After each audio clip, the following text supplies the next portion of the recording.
مشاهدينا الكرام، برحب بحضراتكم معانا مرة تانية، والحقيقة احنا بصدد حوار نتحدث فيه عن واحد من محاور التعاون أو مجالات التعاون بين مصر وكندا. العلاقات المصرية الكندية الحقيقة تعود إلى خمسينيات القرن الماضي، وشهدت على مدار الفترة الماضية تعزيز هذه العلاقات، نشطت بشكل كبير وتطورت في كافة المجالات السياسية والاقتصادية والتعليمية والثقافية وفي تمكين المرأة وغيرها من المجالات. وللعلم مصر بتعتبر هي أكبر شريك تجاري لكندا في القارة الأفريقية بحجم تبادل تجاري في حدود 2 مليار دولار. على مستوى المجالات السياسية والأمنية فالتشاور مستمر الحقيقة دائما بين البلدين فيما يخص القضايا ذات الاهتمام المشترك على المستويين الإقليمي والدولي. وفي هذه الآونة نحن نتشرف بزيارة مسؤول لم يقم بزيارة مصر هذا المنصب منذ حوالي 25 عاما. نتحدث هنا عن وزير التنمية الدولية، وهو الآن في زيارة في مصر. التقى بمجموعة من المسؤولين المصريين بغرض تعزيز سبل التعاون المشترك بين الدولتين في هذا المجال. فيسعدنا أن نطلع حضراتكم أكثر على تفاصيل هذه الزيارة من خلال ضيفي العزيز سيادة الوزير هرجت ساجن، وزير كندا للتنمية الدولية. Your Excellency, thank you for your time and welcome back to Egypt. I know this is your fourth time and it's a great pleasure having you today on our show. Thank you for having me. It's wonderful to be back in Egypt. Well, as far as I remember, your last visit was 2018 and 2015 as well. Back then you were the Minister of Defense. So throughout these years, how much have you noticed has changed in Egypt? First of all, this is a fourth time I'm back, but the first time I came as a tourist. And I love the region, love the rich history as well. So when I came back, when I was here as Minister of Defense, there was obviously a lot of security challenges in the surrounding region. And Egypt plays a very important role. And I had the opportunity very early on, becoming a minister, to look at and listen to what the regional concerns were. So I've seen some really good progress. One is the stability in the region and the important role that Egypt plays. And now with the impact of climate change and their leadership role that they're going to be playing at COP27, and my new role as Minister of International Development, I wanted to come back into the region, not only talk to the leadership, but also go visit a lot of the kind of the rural areas and see what the work that's taking place and how we can learn as well and how we can increase our cooperation with Egypt. Great. I'll definitely discuss everything regarding that. But I'm curious to know, your first visit to Egypt was 1997, That's right, yes, yeah. Yeah, so back then and then 2015, 2018, what was the first thing you were keen to do when you come to Egypt this time? Like your favorite type of food or certain food you want to try or a place you want to visit? So before, I never had a lot of time. So when I first came here, it was very quick. I wanted to see the pyramids, get as much history as possible.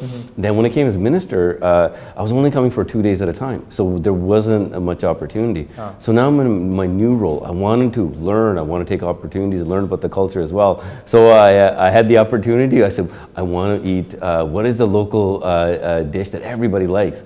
So I went to Abu Tariq, where and had koshri. Yeah. But I love the fact it was very good. I really enjoyed it.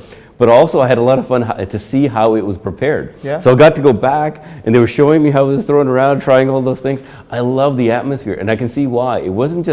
It's not just a dish, it's the atmosphere that's created for families, for regular families. And that's what I love the most, is not about when you go to a country, I want to see the authenticity of a country, and the best way to do it is through food.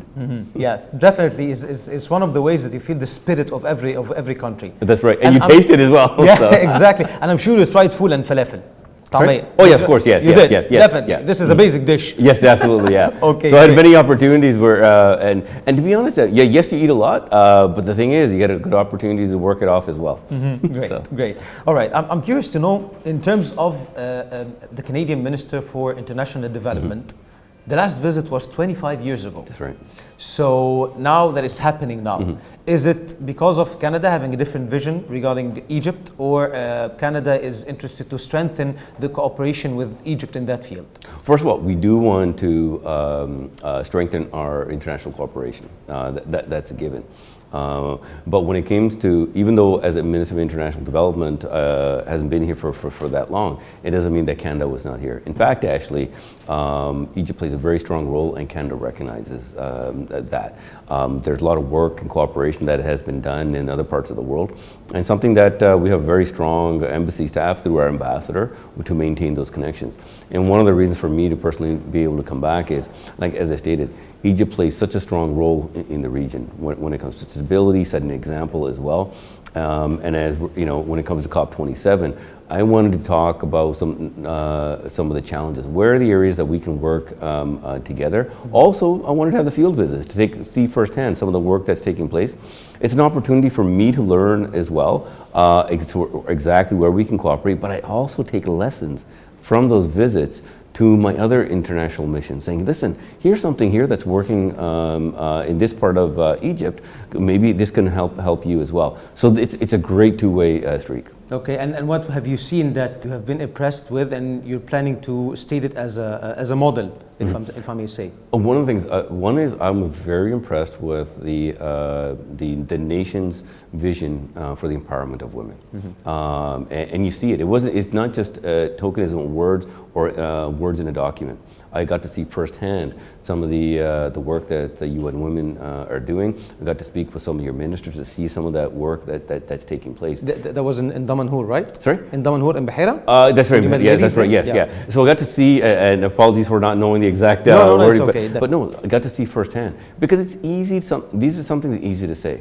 But when you actually put action to it, that's what makes it really powerful. And what was also very important, whether it's at the local level or through the senior ministers, we heard that work and the enthusiasm all the way through. The other thing that's also important is the support for the vulnerable. And I think there's some great initiatives that are also taking place here. And hopefully I pronounce it correctly. Haya Karima. Haya Karima. Yeah. It's a great initiative. Yeah, and it's a great initiative. And so we want to see how the vulnerable being supported. So as we look at the empowerment of a country, the economic development, that's all good. How we fight climate change, but we need to make sure that everybody benefits from this. Yeah. And so these programs are doing this. So it's a good opportunity for us to take a look at where can we actually have greater cooperation to help support Egypt, but then at the same time, how does Egypt become a beacon of an example for other countries also in the region? That's something that I'm personally looking at. Great. And I've read about your visit to Damanhur and the Rabiha initiative, and it's really interesting. And I also want to know, with your discussion with the women who are now entrepreneurs, what did you see throughout their talks and while discussing things with them? One is, first of all, the enthusiasm. It is, when somebody has an idea, you're tapping into a resource that can have a much bigger impact. This is not just about supporting women. Yes, that's the right thing to do. This is actually about supporting a community. True. When you have women that are actually looking at, who know the needs in a very unique way, they create opportunities. So I saw everything from problems that were in society that these women were trying to solve, and through entrepreneurship, it's actually creating more economic opportunity. So that was something that was very important. I also saw when it came to through the economic empowerment, we also saw the support for the disabled as well. And I met this young woman who was in a wheelchair talking about how they didn't get the right support, but now she's working, I forget for which bank it was.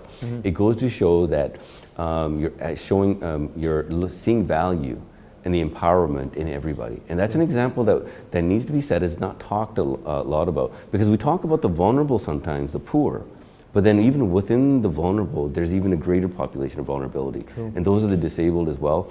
And it's heartening to see that Egypt is taking a very strong role. And to be honest, some of the work that they were, initiatives they were talking about, the expansion they were saying, it was no different from talking to some of the women back in Canada. So you feel it's not just a bright plan, but there is action being taken.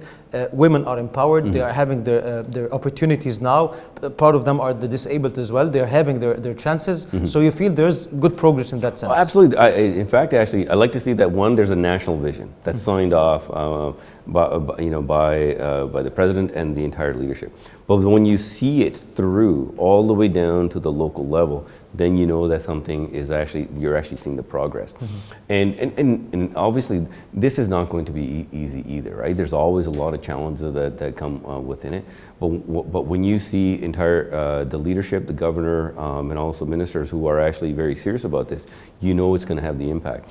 And one thing that's very important, when the women were there, we're actually talking about how they have that local support, and how she brought her husband in, and you see that the support mechanism, because when you're supporting women and having a whole community behind them that see the benefit, and then what's important is when there are other challenges, you can showcase this example, the impact that it has on a community.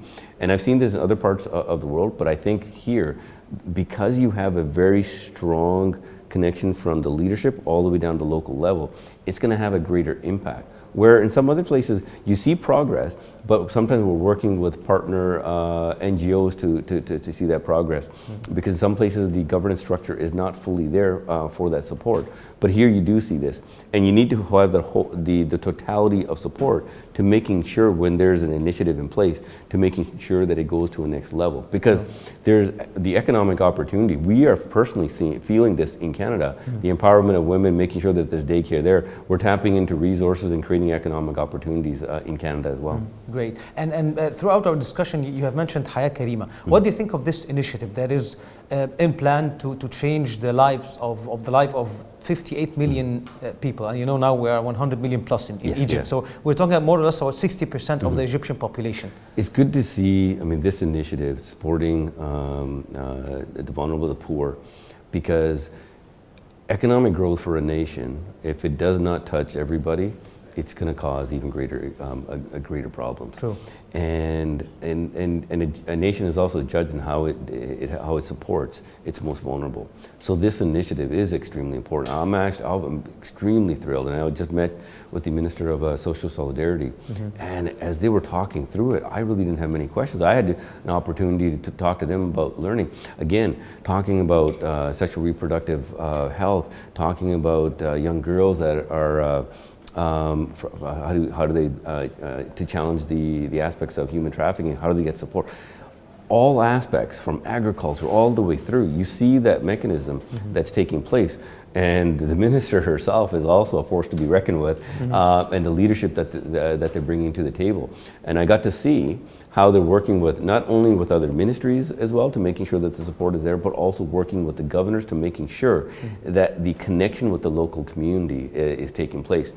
So that aspect where the Haya Karima is going to connect it with all the other economic programs you have for your country, and to making sure that everybody feels supported. And we're not talking about the impact for just creating wealth. Sometimes making sure that in a village they have more better running water, access to water, a little bit more access to electricity, healthcare, those type of things. When they see, when communities see progress for themselves, and they feel uplifted, that's when you know that a nation is really going to take things to the next level. Definitely, it's good for the whole nation. Absolutely. Definitely. Yeah. I know that on your agenda during this visit you have met Minister Kabaj, also different Egyptian officials like our Foreign Minister, Sameh Shukri, Minister of International Cooperation, and others. So what are the main pillars of the discussion during those bilaterals? I think there's a lot of opportunities of growth. For example, when it comes to for Egypt's leadership on COP27. This is an area that I wanted to focus on almost immediately, on where are the areas of cooperation. I think we focused on the different COPs on energy transition, which is good, but in an area that we need to start even putting more emphasis on is on food security, because climate security is also food security. True. And for the most vulnerable, if you can't put food in your stomach, it's hard to think about anything else. So that's one area that we're also going to be that we talked a lot about. What are the areas of cooperation? We talked about some of the other aspects that we have already discussed in terms of the empowerment of women, supporting from the agriculture sector. I'll be talking to our Minister of Agriculture in terms of the greater cooperation that we can have. And some of the things we're looking at, some formalizing Canada's initiative in Egypt and formalize it more possibly with a memorandum for cooperation. And that'll focus in with Minister Rania's portfolio, and so we look forward to kind of having those greater discussions. But also, I also look, talking about the, to get a better understanding of the region as well, because Egypt plays, I think, a very important role for stability in the region too. Great. And with the Minister of Agriculture, the Egyptian Minister of Agriculture, did you discuss what has to do with climate smart agriculture? Yes. Can you tell me more about that? Because I'm interested to know about it. Well, the thing is, I've been learning a lot about it as well. I grew up in a small village learning, being agriculture, but now what we need to do is, like, for example, you're dealing with the impact of salinity, and it's impacting the Nile Delta. So how do we look at drought-resistant seeds? How do we look at new types of seedlings for growing grain, rice, and so forth, that can deal with not only drought, but also deal with some of the salinity as well. So those type of things, looking at how soil regeneration, how do you look at soil regeneration to recapture some of the desert and turn it into agriculture, which, different parts of the region in the country that you're already having some really good success. We got to look at solar generation. I believe there's the largest solar plant that's in the country here. But how does it impact for other smaller farmers? And one thing, I think if you give some of these tools to the local level, they will find an opportunity for themselves on how new innovation to be created. Farmers themselves would look at, wait a minute, I could use this innovation for myself. So, for example, some technology where you could you don't need to use as much water. So, in a place where there is water scarcity, here's with using smart agriculture, you can have a much better impact. But the key is here is how do you work with the locals as well, right down to the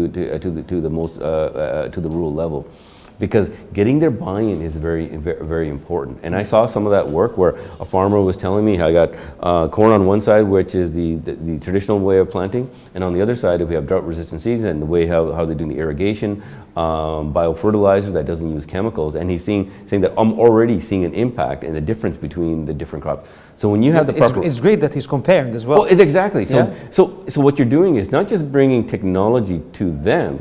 You're actually valuing their generational experience that they have in farming. That two-way streak is very important to get that buy-in to get those changes done. True, and this comparison he's doing is not only good for himself. I think other farmers as well will be impacted. They will see how the impact is, how the difference between the traditional way and the new way, and then it will more or less spread to others in a better way. That's true, because there's so much to this, right? And I've only scratched the surface with my basic knowledge, right?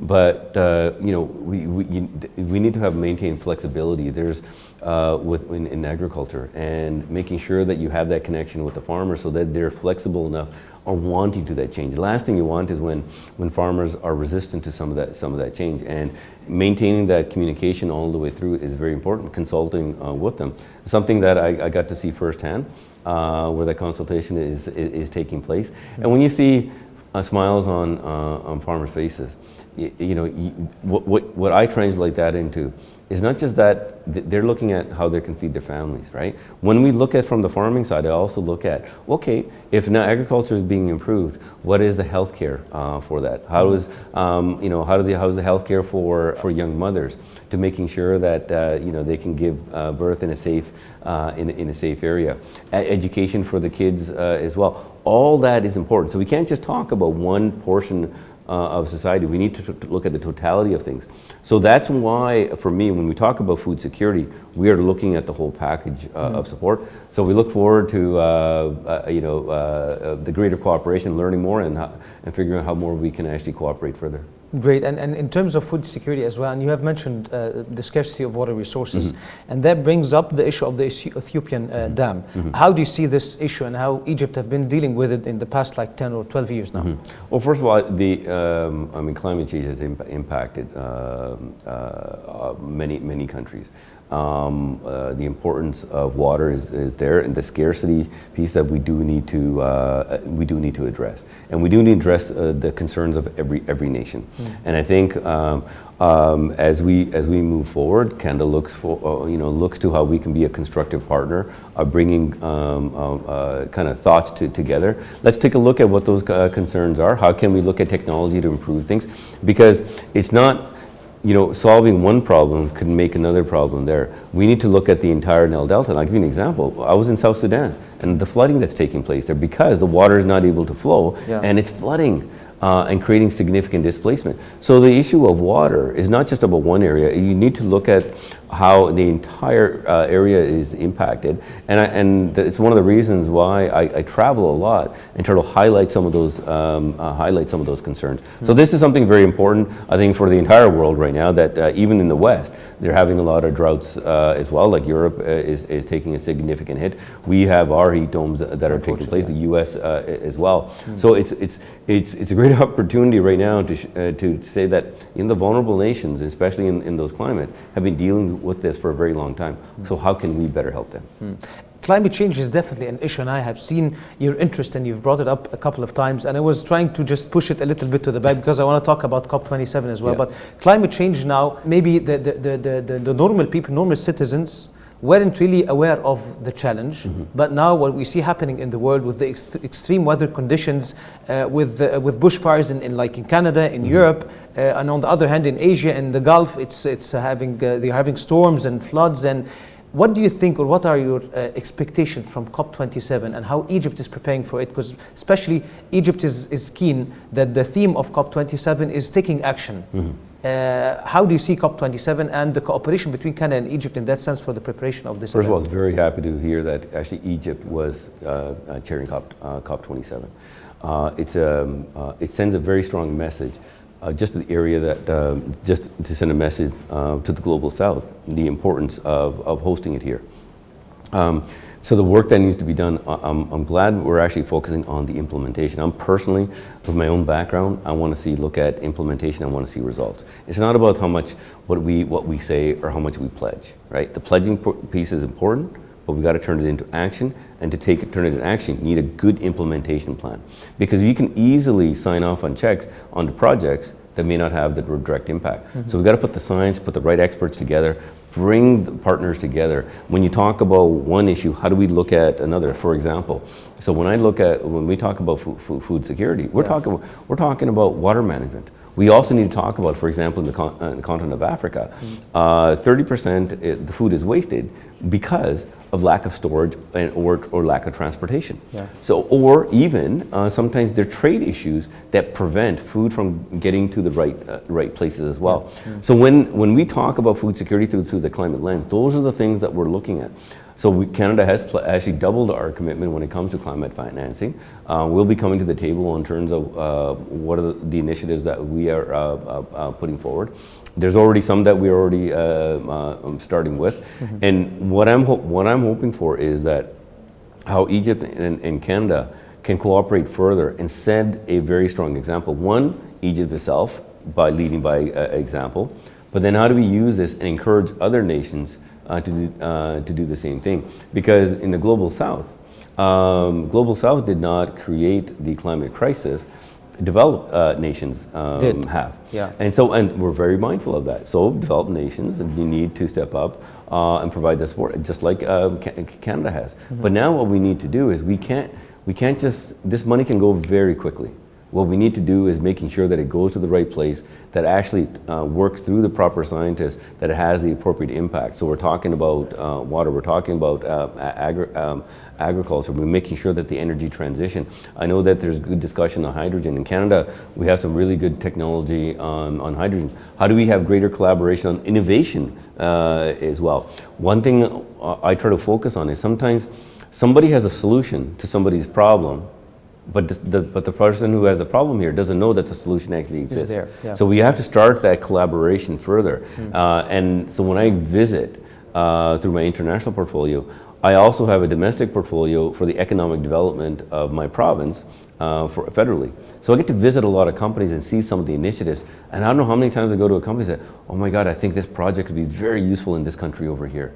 So we need to start connecting the dots, bringing the innovation together, and that's hoping what COP27 will do is really start focusing on the implementation. Yeah, but do you think that the developed nations or the rich nations will fulfill their duties? Like there was the $100 billion dollar commitment, and it was not really fulfilled for the past couple of years. So to what extent now the developed nations will be keen to take real action regarding the underdeveloped and developing nations, especially now that we see the climate change issue or challenge is extremely critical on the whole world? So first of all, I think it was a good acknowledgement that just to be able to accept this, that the developed nations need to step up, just like Canada has. And what we'd like to do now is Canada would like to work and making sure that the pledges are being met. And even though the timeline may not, we will not meet the timeline, but now we're seeing the actual progress for those pledges to be met. So we can actually start working on the implementation plan for this. And through this is, we get the sense of urgency, but there's also a significant opportunity as well. Because as we look at investing, and we're talking about adaptation, we're talking about mitigation as well, there's an opportunity for developing nations to leapfrog technologies. So for example, with hydrogen technology, right now hydrogen technology is used for vehicles, buses and so forth. But hydrogen technology, there's a company that I visited in British Columbia, it was Loop Energy. They're looking at how do you create hydrogen technology for buildings. So until we get sometimes we can solve the bigger problem of rural communities being connected to the grid or bigger solar plants. You can look at possibly even hydrogen technology towards smaller facilities. So there's really good opportunities there. Or when it comes to even clean water, how do we look at companies that are actually focused on purifying water? It may not have the same significance here, but in many other countries, it's not the lack of water. The water is polluted. That's creating greater disease. So by making sure that there's good, clean water in certain places, that there's actually less health issues that you need to deal with. So for example, when we look at water management in a nation, or for whether it's for agriculture or for drinking, we need to make sure that there is a good system in place so that the water is actually clean as well. So there's a lot of work that needs to be done here, but making those connections are going to be very important. Perfect, and I hope this happens through the COP27. But apart from COP27, Canada and Egypt, do they have some type of cooperation in terms of the adaptation and mitigation when it comes to climate change? So right now, I think there's good initiatives that are taking place. This is one of the reasons I'm actually here, is to direct my team to look at where are those cooperations and to formalize it. So that we're going to be working towards a cooperation agreement that'll kind of lead us to where can Canada provide the support. Obviously, from our nation, there's no way any nation can do it all, right? But one of the things that we want to take a look at is how can Canada help. And I want to be very clear about this, is one thing is very important to me and our government. Our nation is not here to tell other nations how to do things. We'll give our best advice, obviously, right? But what we want to do is hear what your plan is. How do we listen to you and support your vision, your plan, and work in cooperation? I think that is the best way. That is the best way to go. So we're going to look at where those opportunities are, and then I look forward to kind of looking at where those initiatives, and then we will be able to track the progress. But one thing I do want to do significantly is look at some of those examples that are being used here, so we can highlight it, one, for some of the other developing countries to be able to utilize. But we also need to start changing the narrative back in the West as well, of some of the work that's taking place. Many nations don't know some of the work that's taking place on the work on women empowerment, the support for the vulnerables. I mean, the passion that I heard for some of your officials, the importance of supporting the disabled. That's exactly what we're looking for, and Canadians would love to be able to hear this. So that's one of the things I'm trying to do, is work in cooperation, but how do we highlight this work for other nations to be able to look at it as an example, or also for education? I'm sure we'll have the opportunity to meet again very soon, because you'll be here back in Egypt, in Sharm el-Sheikh in November for the COP27. Yes. And let me end with what we started with. If we are talking that you visited Egypt the first time 1997, with the progress that you have seen now until 2022, how do you see Egypt if we're looking to the future, 2030, especially with the Egyptian plan for 2030? So I'm going to answer it this way. I'm going to talk about even when I was a young kid reading about the history here. I was just amazed about reading about, you know, how many thousands of years ago this was taking place. Like as a little kid reading about this. That's why I was so interested in coming. Egypt has a history of innovation. And innovation only comes through its people. So I was wondering, what was the empowerment back then of everyone to be able to come together to come up with, it's not just about the pyramids. It's about so many other innovations that you can only see when you visit here. That's what I see. I feel that Egypt, because of the history that it actually has, can take things to a whole new level of demonstrating to the world of the innovation that it can to take things to the next level. I mean, the climate security is so significant for us. People are dying, conflict are starting because of it, right? So when we talk about the Egypt's role, I see it as an opportunity where one, looking after its own people in a progressive way, being able to support the region as well when it comes to the vulnerable, but also how that demonstrates stability. And the most important thing for me is conflict prevention. All this work that we just talked about is about conflict prevention. Far too often, what makes the news is all the areas that we talk about when we're reacting to a problem. What I want to talk about is how do we prevent it. But the problem is, there's no glory in prevention. What we need to start doing is celebrating prevention. When all this work is happening, when families are happy, there's less conflict, there's best stability. And this region, we know, I mean, you know firsthand how much difficulty is within the region. But Egypt plays such an important role, and that's where I see Egypt taking things to the next level, is showing the innovation and ingenuity that brings everybody together and set an example for the rest of the world. Well, we hope so, especially as you have mentioned that the region is having a lot of difficulties for the past like 10 years now. And who knows how much time is going, these instabilities will stay further. But we hope that Egypt always plays a good role to help stabilize those countries and things get better there. And always give a good example, as you have said, with the innovation that's taking place in development. Yes, that's right. Mr. Sajan, thank you so much for your time. I really appreciate it. And we're looking forward to meet again very soon in November. Thank you. Look forward to it. Thank you. My pleasure. Thank you. مشاهدينا الكرام، بشكركم على طيب المتابعة. غدا لقائنا مع حضراتكم غدا بمشيئة الله في حلقة جديدة من مساء DMC. دمتم في أمان الله.